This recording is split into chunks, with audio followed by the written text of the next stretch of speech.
We created a Moody photo shoot for posters and social media purposes, and to achieve the result, this studio setup was built.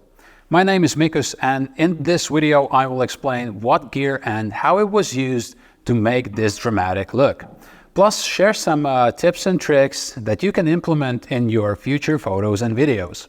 Alright, let's get into it. Let's take a look at the background system first. For this setup, I used the Valimax telescopic background system that can be extended from 120 centimeters to 307 centimeters. So in this case, the black background fabric is 150 centimeters wide. But in other projects, we have used the background system for 275 centimeters wide paper backdrops.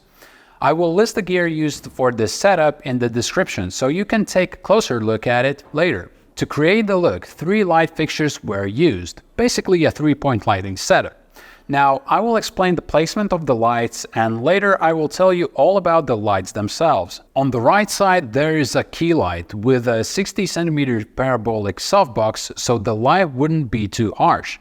And I placed it almost in the same line with the subject. It creates more shadows on the talent and helps to create the look I was going for. Plus, it was important to have the light in such an angle that it wouldn't illuminate the background. On the opposite side, I placed a fill light with a 90 centimeter parabolic softbox to even out a little bit of the shadows created by the key light. It was also important not to have that side of the talent too dark. So why the 60 and 90 centimeter softboxes? The thing with softbox size is that the bigger is the softbox, the bigger the light source becomes, and that makes the light softer with more gradual transitions between light and shadows. For the backlight, I added a purple color gel, and by adjusting the color temperature for this light fixture, I was able to create a pinkish color.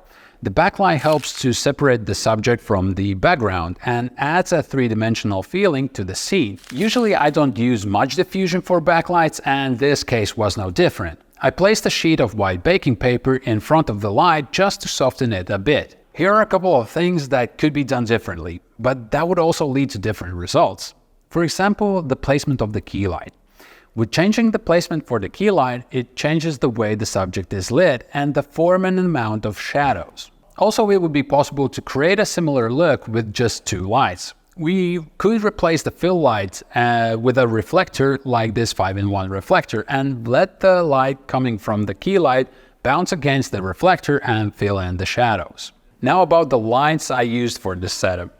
Sometimes you can notice a minor shift in tint or color temperature between different light brands or models. To avoid the chance for any mismatches, I chose the fill light and key light to be the same model, and for this particular case, I used the Zhiyun G200 lights.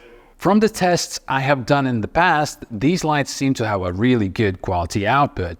The G200 is a bicolor video light that can output up to 200 watts under normal usage and up to 300 watts in max mode. Clearly enough for our needs here, as I use the key light with 60 centimeter softbox on 47% and fill light with 90 centimeter softbox on 14%.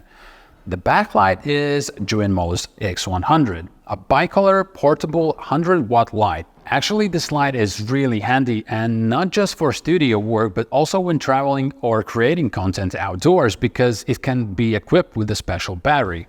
If you want to know more about these lights, then check out these videos next, where I share my impression and experience on set with Zhiyun lights. We will dig into 3-point lighting and other methods that can elevate your visual content, so don't forget to subscribe if you haven't already. I will see you in the next one. Ciao!